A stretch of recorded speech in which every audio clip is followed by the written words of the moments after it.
For number 7, we have 2 raised to the 1 minus x is equal to 3. Just like with number 6, there's no way that I can express 3 as 2 raised to some power. So my option here is to really take the logarithm of both sides. So log of 2 raised to the, now the 1 minus x, I'm going to put that in parentheses, and I'll explain why, is equal to log of 3. So the reason why I put it in parentheses is because, again, using our properties, we want to bring down our exponent to the main level.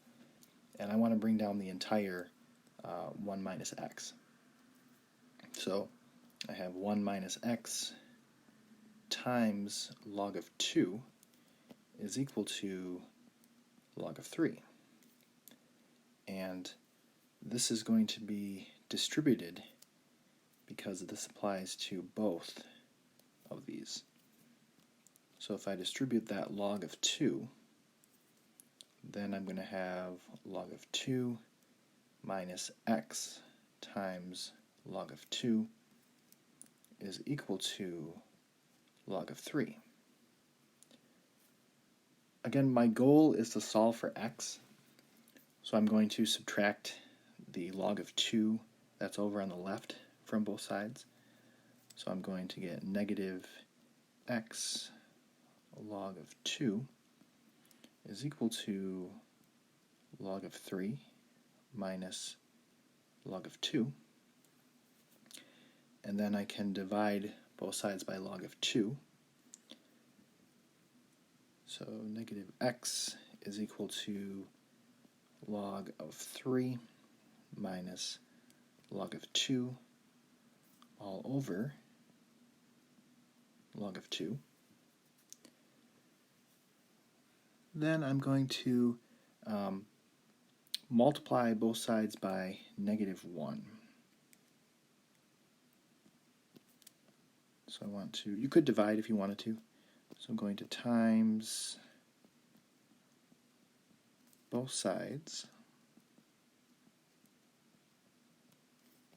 by negative 1, or you could call it negative 1 over 1. So what that's going to do is I'm going to have x is equal to, essentially the log of 3 is going to become a negative log of 3, and the negative log of 2 is going to become a positive log of 2.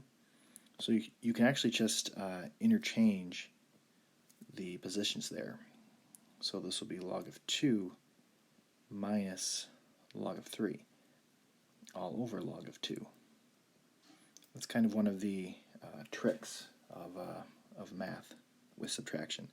So this is okay for an answer. There's actually many correct equivalent answers here.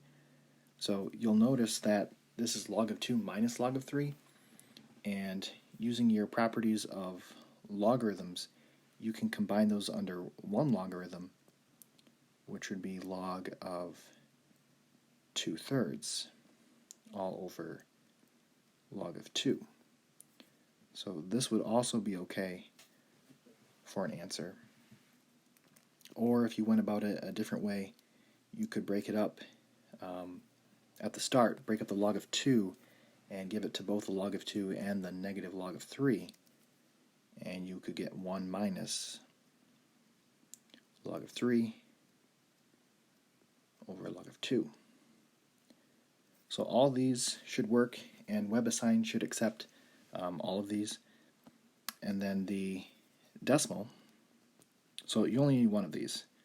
So these 3 answers, just pick one. But you do need to also put the decimal. So negative 0.584963.